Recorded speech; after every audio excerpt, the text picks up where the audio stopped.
কিন্তু আমার চায়ের দোকানদার কোনোদিন আজান দিল না, কোনোদিন মাইক খাটালো না, কোনোদিন ডাক দিল না, এই মকসেদাই চা খেয়ে যা বলেছে কোনোদিন? তার দোকানে খালি টেলিভিশনটা জুড়ে দিয়েছে আলিফ লাইলা আলিফ লাইলা আলিফ লাইলা। কি আগের সময় ছিল না? ছিল না? লোকের ভিড় কম হতো না বেশি? খালি আলিফ লাইলা আলিফ লাইলা, লোকের ভিড় বেশি। শুক্রবারের কথা মনে আছে না নাই? 80-র দশকের মানুষ, 90-এর দশকের মানুষ জানেন শুক্রবারে বিটিভিতে একখান করে ছবি দিত। আর ওই দিন যার বাড়ি টেলিভিশন আছে ওরে আল্লাহ, আগে যে জায়গা ধরে রেখে আসতো রে। ঠিক বলছি না ঠিক বলছি? সত্য না মিথ্যা? আমার গ্রামে, আবার গ্রামের কথা কোয়া লাগে শুনি আবার আমার কাটি খুললি হয়।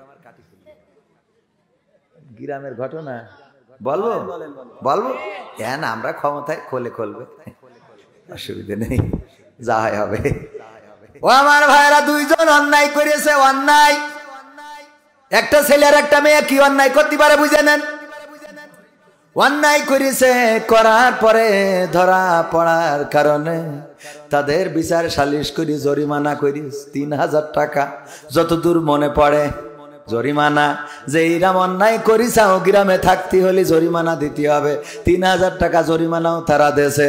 এখন গ্রামের লোক বলছে তাহলে এখন এই টাকা দিয়ে কি হবে? অন্যায় করেছে। একজন বলছে মসজিদের পায়খানা ঘর বানাও, বলছে মসজিদের পায়খানা ঘর বানালেও তাতে সোয়াব হবে, এটা করানো যাবে না। বলছে এই টাকা পায়খানা ঘরে লাগা, মসজিদের পায়খানা বুদ্ধি দিতেছে। তা বলছে মসজিদে যদি কেউ পায়খানা ঘর করে দেয় তাও তার সোয়াব হয়। সুতরাং যে কাজ করি সেই কাজের টাকায় সোয়াব হলে হবে না। তা কি করতে হবে? বলছে একটা কাজ করা যাক, আমাদের গ্রামে তো টেলিভিশন নেই, আমরা একটা টেলিভিশন কিনি, ওই যত দেখবো গুনাহ হবে ওগেরও হবে। বুদ্ধি ভালো না? টেলিভিশন কিনলো, কেনার পরে আমার গ্রামের বটতলায় এখন সেখানে ঈদগাহ। আমার আমির ভাই জানে নিয়ে গিয়েছিলাম। আমির ভাই আছে তো চলি গে তো যাবে, পলায় বেড়াবে, আমলিক করে কি করবে। ও আমার ভাইরা, আমির ভাই দেখে এসেছে সেই ঈদগাহ, ওইখানে ছিল ক্লাব ঘর, ওখানে টেলিভিশনের ঘর, টেলিভিশনের জন্য আলাদা করে একটা স্টেজ বানানো ছিল। ওই স্টেজে ব্যাটারি দিয়ে চালাইতে হয়তো, কারেন্ট ছিল না। ওই টিভিটা শুধুমাত্র কিনা হয়েছিল যে ওরা গুনাহ করেছে, ওকে যেন গুনাহ আরো বাড়ে, এজন্য কিনেছে। বুদ্ধি দেখেছেন? শয়তানি বুদ্ধি কাকে বলে? ভাইরা আমার, এই যে খারাপ কাজ করার কারণে টেলিভিশন কিনলো, টেলিভিশন জুড়ে সারা গ্রামের মানুষ শুক্রবারে সেখানে একত্রিত হতো, আবার আলিফ লাইলার দিন একত্রিত হতো। ওগো আমার ভাইরা, ওই জায়গায় তো কোনোদিন আজান দেয় নাই, ওই জায়গায় টেলিভিশন জুড়ে কোনোদিন যে অপারেটর ছিল সে কোনোদিন বলে নাই আসো আসো কল্যাণের দিকে, আসো নাজাতের দিকে, আসো ভালোর দিকে, অথবা বলে নাই আসো খারাপের দিকে, কিছুই বলে নাই। কিন্তু লোকের অভাব হয় নাই। আর আমার মসজিদে মুয়াজ্জিন আজান দেয় ফজরের জামাতে, মাঝে মাঝে দেখা যায় ইমাম আর মুয়াজ্জিন ছাড়া আল্লাহর বান্দারা সব তাহাজ্জুদে। ঠিক না বেঠে? সত্য বললাম নাকি মিথ্যা বললাম? কথা কয় না? ওগো আমার ভাইরা, এই দোকানে যারা বসে আছেন, চায়ের দোকানে, আড্ডায়, সিনেমায়, তাস খেলায়, বিভিন্ন জায়গায় বসে আছেন, আপনাদের করজোরে বলবো ভাইরা আমার, আজকে আমরা ডাকছি আসেন না, আসেন না। পরকালের ময়দানে যেদিন বিপদে পড়ে যাবেন ওই দিন হুজুরে ডেকে বলবেন হুজুর গো একটু পার করে দেন, আমিও আপনাকে দাড়ি পাল্লার লোক ছিলাম। কথা কয় না? এই আপনাকে অসুবিধা হচ্ছে? কি হবে বেঁচে থেকে অযথা বিদ্যা শিখে যদি না গড়তে পারি শোষণবিহীন সমাজটাকে? কি হবে বেঁচে থেকে? কি হবে ছাত্র সেজে চুমু খেয়ে সনদ খানা যদি হয় বিদ্যালয়টা পরিমণিদের আড্ডাখানা?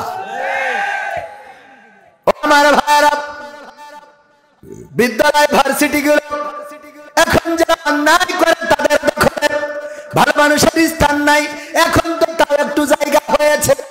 3 মাস আগে নামাজ পড়াও যেত না, গোপনে নামাজ পড়তে হতো। টাকনুর উপরে কাপড় পরলে বুঝে নিত এইটা বিশেষ দলের লোক, পিটানি শুরু হয়ে যেত। ঠিক না? কথা কয় না? তার মানে সারসাই এগুলো ছিল না। ছিল মানে কি গুগাতে আমার জুতো খুলিতে দৌড় মারতে হইল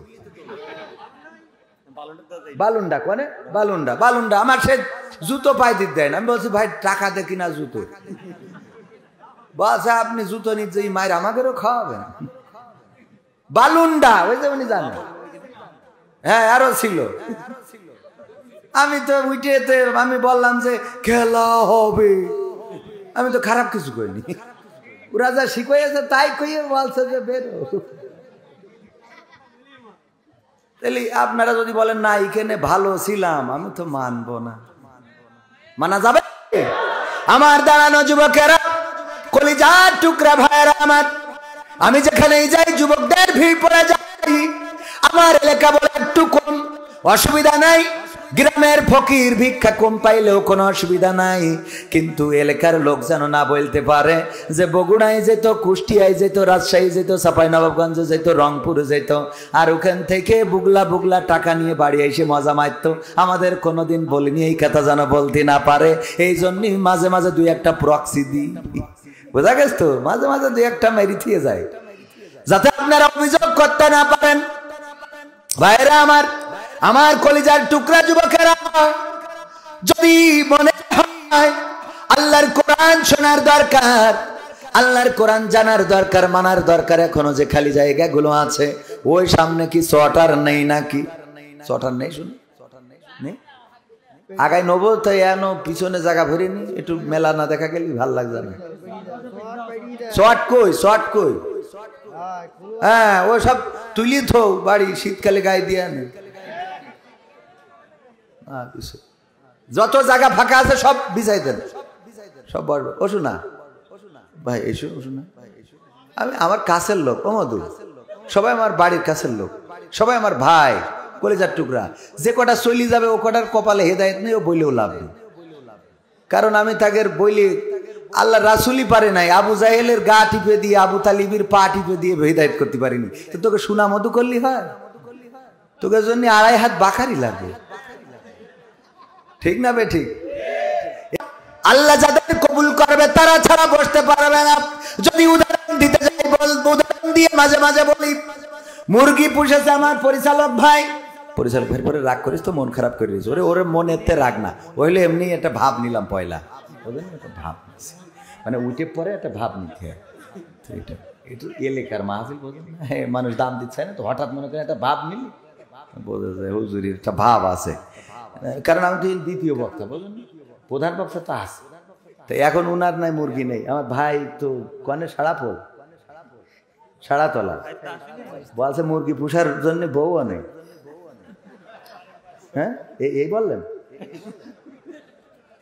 যাই হোক ভাইরা আমার লাইভ যাচ্ছে অনেকে আবার বলবেন দেখেন মাহফিলের ময়দানটা হাসির হাস্যের মঞ্চ করে ফেলেছে ভাই মাহফিলের ময়দানে হাসির হাস্যের মঞ্চ করে নাই বরং কিছু কথা কিছু আনন্দ কিছু বিনোদন কিছু শিক্ষা দেওয়ার দরকার আছে না নাই খালি শুধুমাত্র বলে গেলাম না বলে যাওয়াই যদি এই ময়দান থেকে যদি হেদায়েত হয়ে যেত তাইলে বাংলাদেশে যত ওয়াজ হয় আগামী কালকেই তো কোরআনের রাজ কায়েম হওয়ার কথা ঠিক না বেঠিক ওয়াজ শুনে আসলে খুব বেশি হেদায়েত হয় না হবে কি ওয়াজ যারা শুনতে আসে তারা দেখতে আসে যে কোন হুজুর ভাইরাল হুজুর না হইলে তারা আসে আমার ভাই ওয়াজ করলো আমার থেকে ভালো পবিত্র কোরআন থেকে রিলে করে শোনাইছে বলেন এর 3 ভাগ 4 ভাগের 1 ভাগ লোক কি ছিলেন না ওয়াজ করলো ভালো কিন্তু আমাদের ভালো লাগেনি কারণ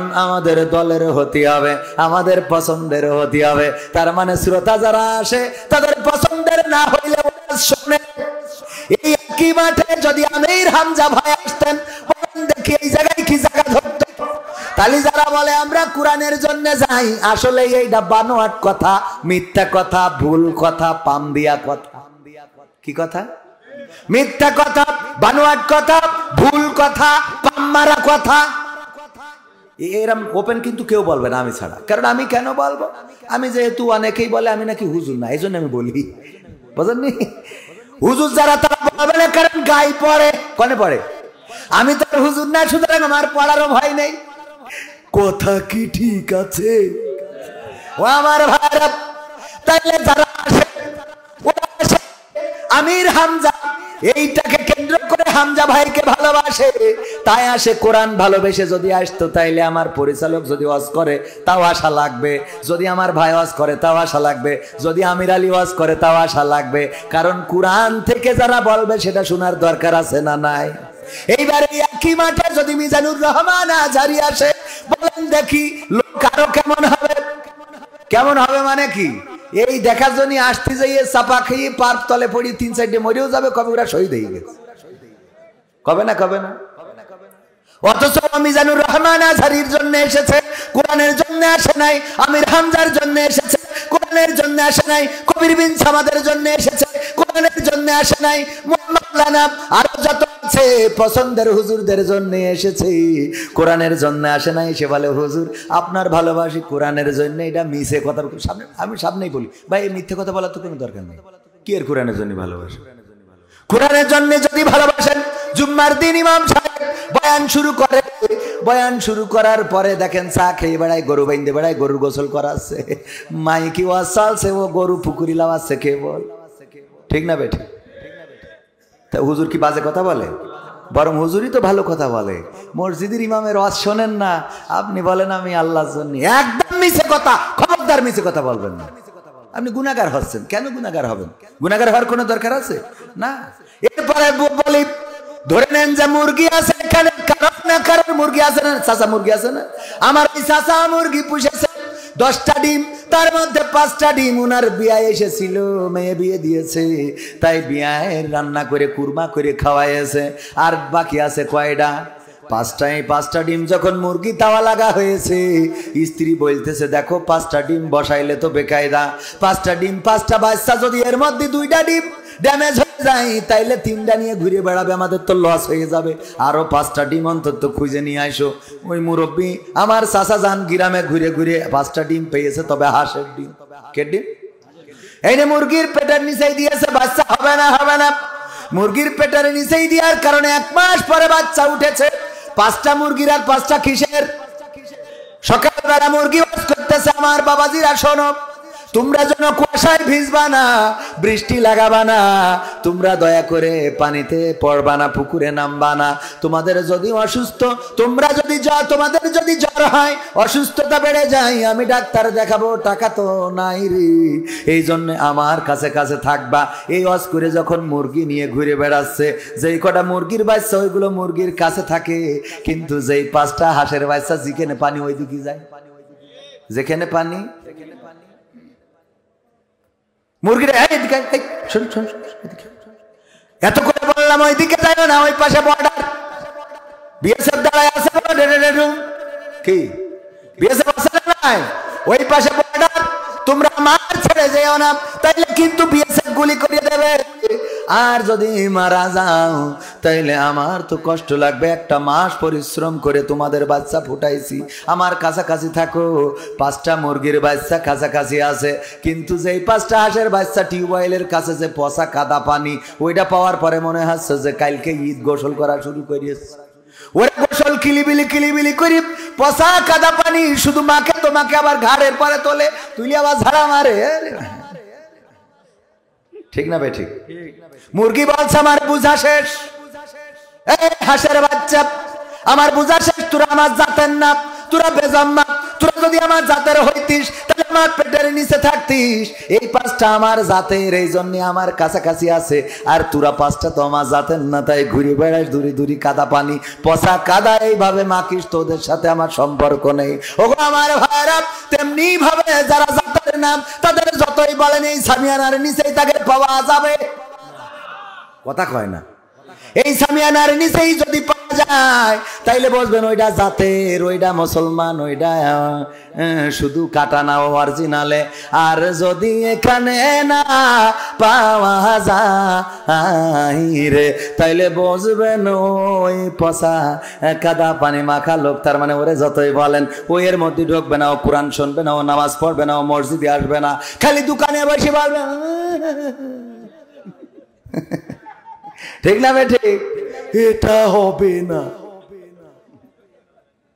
ক্ষমতায় কেউ স্থায়ী হয় না, হোক না সে হাসিনা কি বারে না, চেয়ারটা চিরকাল থাকে না।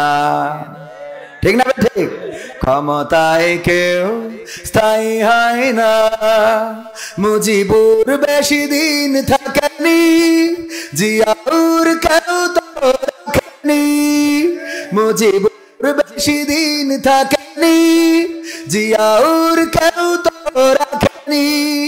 এরশাদ চলে গেছে পৃথিবী ছেড়ে, এরশাদ চলে গেছে পৃথিবী ছেড়ে, কেউ আজ তার কথা কয় না। ক্ষমতায় কেউ স্থায়ী হয় না, হাসিনা ক্ষমতা ধরে রাখতে আয়না ঘর বানিয়েছিল, জনগণের রোশনা দাদার দেশে পালিয়ে গেল। এই আপনারা জোরে করলে কি দাদা শুনি ফেলবে? হ্যাঁ, গলায় আওয়াজ এরম কেন? বর্ডারের কাছে থেকে আওয়াজ আপনাদের মনে হচ্ছে যে বাড়িতে কি নিষেধ করতে নাকি? কথা বলতে নিষেধ করতে? এরম 60 লোকের তো এরম হওয়ার কথা না। আফিল ভাই চলে গেছ তো কি হয়েছে? বশির ভাই হয়েছে তো, কথা কয় না। আফিল ভাই না আপনাদের এখানে? তা আফিল উদ্দিন চলে গেছে তাতে কি হয়েছে? বশির ভাই আছে না? কি আওয়াজ দিতে মন চাচ্ছে না? একটু দেই, পরীক্ষা করি, দেই সার সার। লিল্লাহি তাকবীর।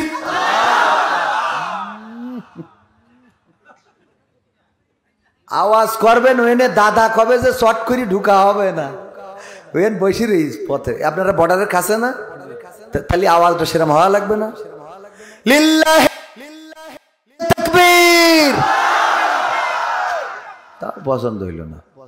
আরে দায় রয়েছেন আমার ভাইরা, কেউ মনে হয় করছে না। ভাই আপনারা একটু কম একটু আওয়াজ দেন। আপনার দায় থাকলে আমার কোনো অসুবিধা নেই, আপনি পারলে আমার অসুবিধা কি? যাওয়ার সময় একটা স্পিড খেয়ে বাড়ি চলে যান। লিল্লাহি তাকবীর, নারে তাকবীর। আল কোরআনের হাদিসের আমার নেতা তোমার নেতা। লিল্লাহি তাকবীর। এখনো শীত ভালো পড়ে নাই, মাঝে মাঝে একটু আওয়াজ দিবেন, মাঝে মাঝে ঠিক বে ঠিক, ঠিক না হইলে বলবেন যে ঠিক না, এটাও তো বলবেন। তা ঠিকও কর না, ঠিক নাও কর না, কারণও আছে। ভারতের কাছে তো, এটা ভারতের কাছে না। ওই পারে গেলাম, গেলি ওয়াজ করতে দেশে, ওয়াজ করি, যাই যা বলি, কেউ কিছু কথা কয় না। তা আমি বলছি কিরাম হইলো, কেউ কিছু বলে না। আমি আমার আব্দুল সালাম যুক্তিবাদী ভাইকে ফোন দিলাম, ভাই এই পারে ওয়াজ করি তো তেমন টেস্ট লাগতেছে না, কেন? ওয়াজ করি, সামনে শ্রোতা থাকে হাজার হাজার, কেউ কোনো কথা বলে না, আমিনও বলে না, ওলা দোয়াল্লিনও বলে না। বলছে ওদের হিসেব হইলো বাংলাদেশ থেকে টাকা খরচ করে হুজুর নিয়ে আসে কি আমরা কথা বলবো? তাই যা বলার হুজুর তুমি একা বলো, টাকা নিবা আবার আমাদের কথা কইতে হবে। এই জন্য এ তো বর্ডারের কাছে আপনাদের মধ্যে কি এই আমল চলছে নাকি? এই আমল চলছে? আল্লাহ আমাদের কবুল করুন, বলেন আমিন। সম্মানিত ভাইয়েরা, আমরা মাহফিল তো শুরু করিনি, শুরু করা দরকার। 23তম ঐতিহাসিক তাফসিরুল কোরআন মাহফিল কৃষ্ণপুর দক্ষিণ পূর্বপাড়া জামে মসজিদের উদ্যোগে আজকের মাহফিলের শ্রদ্ধাভাজন সভাপতি জনাব আলহাজ মাস্টার জহুরুল হক সাহেব আছেন। মাশাআল্লাহ, আল্লাহ হায়াতে তাইয়্যিবা দান করুন, বলেন আমিন। আল্লাহ রাব্বুল আলামিন দীর্ঘজীবী করুন এবং সুস্থ জীবন দান করুন, বলেন আমিন। এছাড়া আলোচনা করেছেন আমার আগে আমাদের আমির ভাইয়ের বন্ধুবর আমিরুল ইসলাম সাহেব, অনেক সুন্দর আলোচনা করেছেন। আলোচনা করবেন আপনাদের আকাঙ্ক্ষিত, প্রত্যাশিত, আপনাদের অঞ্চলের গৌরব, আমাদের প্রিয় ভাই হাফেজ হযরত মাওলানা মাহবুবুর রহমান সাহেব, যিনি ঝিনেদার হলেও আমাদের যশোরেই সুপরিচিত, ঠিক কিনা? আমি মাঝখানে মনে করলাম কিছু বক্তাদের বলবো যে আপনাদের এই নামে সংশোধন আছে। সংশোধন কি? মাহবুবুর রহমান থাকে বেনাপোল। বেনাপোল কিসের মধ্যে? যশোরের মধ্যে। লেখে কি? ঝিনাইদহ। হাসান আল মামুন লাল থাকে কনে? যশোরে। লেখে কি? রবিউল ইসলাম খুলনা, থাকে কনে? লেখে কি আমার তৈবুর রহমান ভাই মাওলানা, ঘর বাড়ি বউ বাচ্চা সব যশোরে, ভিটে মাটি। লেখে কি যশোরে থেকে সব নিজেদের জায়গা প্রমোট করে বেড়াচ্ছে। এটা কি মানা যায়? এটা মানবো না, ঠিক না বে ঠিক? আমাদের যশোরে থাকবে, যশোরের ট্যাক্স দেওয়ার দরকার আছে না নাই? এই জন্য এই বক্তাগুলো যে কটা বললাম সবগুলো এই নামের শেষে সংশোধনী দিয়ে সব যশোর লিখতে হবে, যাতে লেখা বোঝে যে যশোরের সব বক্তা পয়দা করে। উনারা কিন্তু তৈরি হয়েছে আমাদের যশোরে এসে, জানেন কিনা? এ বাবা, যশোরে তো উর্বর ভূমি, এনে তো বক্তা তৈরি হয়, কথা কয় না। কিন্তু যশোরের লোক একটু বক্তা কম হয়ে গেছে, কারণ এরা 72, ভূমিটা উর্বর, কিন্তু যে গাছটা লাগানো হয়েছে ওইটার সমস্যা। বিষয়টা বোঝেননি? যশোরের লোক কালাম সব দেখেন, যে কটা বক্তা বাংলাদেশে কাপায় বেড়াচ্ছে সব যশোরে আছে, কিন্তু এক একজনের ডেজিনেশন হয়েছে ঝিনেদা, সাতক্ষীরা, কুষ্টিয়া, খুলনা, এইভাবেই সবার ডেজিনেশন। আর আমরা কি করি? আমরা যশোরের লোক, আমরা খালি ভূগোল বাজাই। আমাদেরও বক্তা হওয়ার দরকার আছে না? এই জন্যে আমাদের সন্তানদেরকে কোথায় পড়াবো? মনে থাকবে? কোরআন যদি জানে কোরআন বলতে পারবে, যদি না জানে বলতে পারবে। এই জন্য এখন জেনারেল মিশ্রিত কোরআন, হিফজুল কোরআন মাদ্রাসা প্রতিষ্ঠিত হয়েছে বিভিন্ন জায়গায়। এই মাদ্রাসাগুলোতে আমাদের সন্তানদেরকে দেওয়ার চেষ্টা করব ইনশাআল্লাহ, তৌফিক দিন। এছাড়া উপস্থিত আছেন আরো গণ্যমান্য ব্যক্তিবর্গ। সঞ্চালনায় রয়েছেন প্রিয় ভাই হাফেজ মোহাম্মদ হাফিজুর রহমান সাহেব, কৃষ্ণপুর দক্ষিণ পূর্বপাড়া জামে মসজিদের শ্রদ্ধাভাজন ইমাম ও খতিব। আছেন আমার সামনে উপবিষ্ট দিনদার ইমানদার মুসলমান ভাই বাবাজিরা, পর্দার অন্তরালে মা এবং বোনেরা, সবাইকে অন্তরস্থল থেকে আবারও সালাম জানাচ্ছি, আসসালামু আলাইকুম ওয়া রাহমাতুল্লাহি ওয়া বারাকাতুহু। আমরা আল্লাহর শুকরিয়া আদায় করি যে মহান রব দয়া করে মায়া করে আমাদেরকে মানুষ হিসাবে সৃষ্টি করেছেন, পৃথিবীর সমস্ত বালা মুসিবত থেকে মুক্ত করে আজকে এখানে আসার বসার তৌফিক দান করেছেন। সেই রবের শুকরিয়া আদায় করে বলছি আলহামদুলিল্লাহ।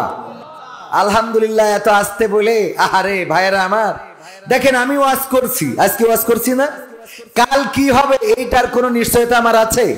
আব্দুল হাই মোহাম্মদ সাইফুল্লাহ ভাইয়ের নাম শুনেছেন না শোনেন নাই? আব্দুল হাই মোহাম্মদ সাইফুল্লাহ ভাই ডক্টর আব্দুল্লাহ জাহাঙ্গীর স্যারের ছাত্র। ডক্টর আব্দুল্লাহ জাহাঙ্গীর ছিলেন বাংলাদেশে দলমত নির্বিশেষে জেনারেল অথবা মাদ্রাসা পড়ুয়া সবার কাছে প্রিয় ভাজন একজন ব্যক্তি, ঠিক না বে ঠিক? ডক্টর আব্দুল্লাহ জাহাঙ্গীরের ছাত্র আব্দুল হাই মোহাম্মদ সাইফুল্লাহ ভাই আমার খুব কাছের মানুষ, অনেক মহব্বত করেন, আমিও তাকে অত্যন্ত মহব্বত করি। দেখা হলে জড়িয়ে ধরেন, অনেক গল্প হয়, মাঝে মাঝে ফোনেও কথা হয়। ওইদিকে মাহফিলে গেলে বগুড়াতে অনেক একসাথে চা খেয়ে তারপরে উনি ঢাকার উদ্দেশ্যে গিয়েছেন, আমি যশোরের উদ্দেশ্যে এসেছি। এই মানুষটা গতকালকে অ্যাক্সিডেন্ট করে আজকে, গতকালকে রাতে হাসপাতালে ছিল, আজকে হাসপাতালে চোখ অপারেশন করার পরে বিশ্রাম দেওয়া হয়েছে যে আপনি বাসাতে থাকবেন, তবে রেস্টে থাকতে হবে, মাহফিল করা যাবে। গতকালকে যিনি স্টেজের বক্তা ছিলেন, স্টেজে বসে কণ্ঠস্বর দিয়ে প্রতিবাদী ছিলেন, কোরআন শুনিয়েছেন, কোরআন বুঝিয়েছেন, আজকে সেই মানুষটা আল্লাহ রাব্বুল আলামিন তাকে রেস্টের জন্য, বিশ্রামের জন্য পাঠিয়ে দিয়েছেন যে কিছুদিন বিশ্রাম করো। আমরা জানি না কার কখন কি হবে। আল্লাহ আমার আব্দুল হাই মোহাম্মদ সাইফুল্লাহ ভাইয়ের সুস্থতা দান করুন, বলেন আমিন। উনার আলোচনাগুলো দলমত নির্বিশেষে সবার কাছে প্রিয়। আমি বলতে চাই এই বাংলাদেশের অসংখ্য অ্যাক্সিডেন্টেই মারা গিয়েছে। এই অ্যাক্সিডেন্ট গুলো কি সত্যিকার অর্থেই অ্যাক্সিডেন্ট নাকি এগুলো পরিকল্পিত হত্যাকাণ্ড? যাচাই করার সময় এসেছে, বলেন ঠিক কিনা? ডক্টর আব্দুল্লাহ জাহাঙ্গীরকে এইভাবে হত্যা করা হয়েছে, অ্যাক্সিডেন্ট করে তিনি শহীদ হয়েছেন। শহীদ হয়েছেন আইনুদ্দিন আল আজাদ, কওমি অঙ্গনের উস্তাদ। এছাড়াও আমাদের যশোরের ছিল আরেকজন আবু জাফর, তিনি অ্যাক্সিডেন্ট করে মারা গেছেন। এমনি ভাবে আমরা প্রায়ই শুনি অ্যাক্সিডেন্ট করে অমুক বক্তা আহত, অমুক বক্তা নিহত। আবার গতকালকে আমার আব্দুল হাই মোহাম্মদ সাইফুল্লাহ ভাই অ্যাক্সিডেন্ট করে তার গাড়িটা দুমড়ে মুচড়ে শেষ হয়ে গেছে, নিজে অসুস্থ। এমনকি আমি শায়েখ আহমদুল্লাহ সাহেবের স্ট্যাটাস থেকে যেটা জানলাম সেটা হলো সাথে পরিবার ছিল এবং পরিবারের মেম্বারও আহত হয়েছে। এগুলো কি পরিকল্পিত কিনা? এগুলো করা কারো ষড়যন্ত্র কিনা? এগুলো কেউ ফলো করে নীরব ঘাতক হত্যাকাণ্ড চালাতে চাই কিনা যাচাই করার দরকার আছে না নাই? কারণ অ্যাক্সিডেন্ট করলেই 7 খুন মাপ। বেনাপোলে যদি আমি এখন উঠি, আমার গাড়িরে যদি এখানে কারোর ওয়াজ যদি ভালো না লাগে, সে যদি ট্রাক ড্রাইভার হয়, আর আমি যেই উঠলাম অমনি নম্বর দেখি যদি চাপা একটা মাইরি দেয়, মানসি বলল আহারে হুজুর মাইরি গেছ গো, কিন্তু ও যে মাইরি ফেললো এটা কেউ কয় না, কথা কয় না, ঠিক না বে ঠিক? এগুলো তদন্ত করার দরকার আছে না নাই? সব জায়গায় অ্যাক্সিডেন্ট গুলোকে একেবারে বেকসুর অ্যাক্সিডেন্ট মানে দুর্ঘটনা, কয় দুর্ঘটনা তো দুর্ঘটনা, দুর্ঘটনার কোনো বিচার নেই, বিচার অবশ্যই হইতে হবে। দুর্ঘটনায় কে দায়ী কে দায়ী না এটাও দেখতে হবে। তবে আমাদের দেশে দুর্ঘটনা হইলে ড্রাইভার আগে চিন্তা করে নিজের রক্ষা করি, তারপরে যা হয় হবে, ঠিক না বে ঠিক? কারণ আমাদের দেশে দুর্ঘটনা ঘটলেই আমাদের দেশের মেন্টালিটি হলো, যদি ভ্যানকে মোটরসাইকেল ধাক্কা দেয় তাইলে মোটরসাইকেল আলার দোষ, কারণ ভ্যান আলা গরিব মানুষ, তাই মোটরসাইকেলের দোষ। খেয়াল করে দেখবেন, মোটরসাইকেলকে যদি পিকআপ চাপা দেয় তাইলে পিকআপের দোষ, কারণ মোটরসাইকেল ছোট জিনিস, পিকআপটা বড়, তাই সবাই মোটরসাইকেলের পক্ষ নিয়ে পিকআপের বিপক্ষে যায়। পিকআপের সাথে যদি ট্রাকের অ্যাক্সিডেন্ট হয় তাইলে সবাই পিকআপের দোষ বাদ দিয়ে ট্রাকের দোষ দেবে যে এই শালা খারাপ, কথা কয় না, এই ড্রাইভার সমস্যা। আবার অনেকেই বলে যে ট্রাকের ড্রাইভার সব বেজম্মা, এই বলে না নাউজুবিল্লাহ, এরকম কথা বলা যাবে? প্রায় বলে, মানে কি আমাদের কানের মধ্যে কতবার বললো মানসি। তো এই গেল, এবার যদি ট্রাকের সাথে বাসের অ্যাক্সিডেন্ট হয় তাইলে কার দোষ? ট্রাকেলার দোষ, বাসের কোনো অপরাধ নেই। এই যে নিরপরাধ একজনকে আমরা বিচার করে দিই, রাতারাতি বিচার করে ফেলি, মারা গেল, মাকে মেরে ফ্রিজে ঢুকাইছে, হাত পা বেঁধে ফ্রিজে ঢুকাইছে, বললো যে র্যাব এসে ব্রিফিং দিলে যে সন্তান হত্যা করেছে, সে তার প্রেমিকাকে ভালোবাসতে যেয়ে 500 টাকা 1000 টাকা চায়, মা দিতে চায়নি, এই জন্য মার সাথে সে কি করেছে, মাদ্রাসা থেকে এসে মা তরকারি কুটছিল, হঠাৎ করে জাপটে ধরে দম বন্ধ করে মেরে ফেলতেছে, দিয়ে তারপরে হাত পা বেঁধে ফ্রিজের মধ্যে ঢুকাইছে, নাটক সাজাইছে, বাড়ি ছিনতাই করতে যেয়ে কি করেছে, মাকে মেরে ফেলেছে। আমরা কত ওয়াজ করলাম, আল্লাহ এই ছেলে জাহান্নামে দাও, ওর একসাথে 7টা জাহান্নামে ঢুকাবা, করেছি না করি নাই? কেমন কুলাঙ্গার ছেলে, মাকে হত্যা করলো সারা দেশে, তার বিরুদ্ধে আওয়াজ করলাম।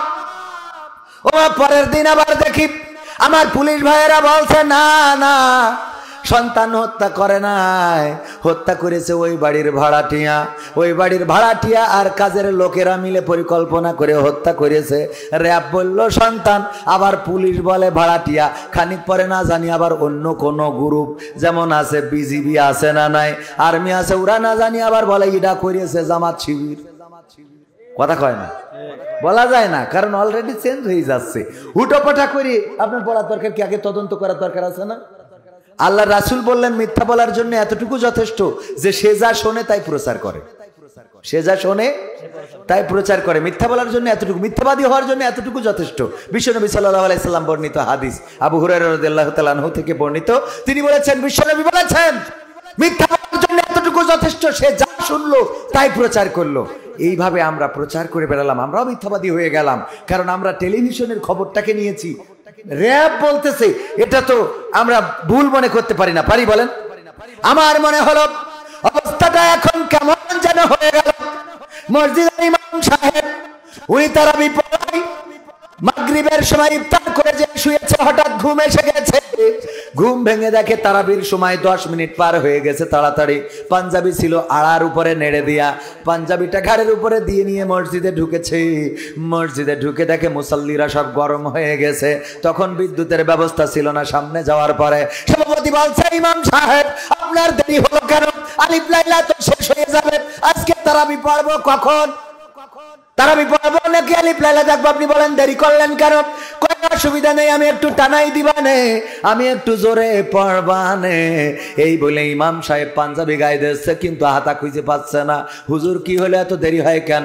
আমি পাঞ্জাবি গায়ে দিয়ে সে হাতা খুঁজে পাচ্ছি না। হুজুর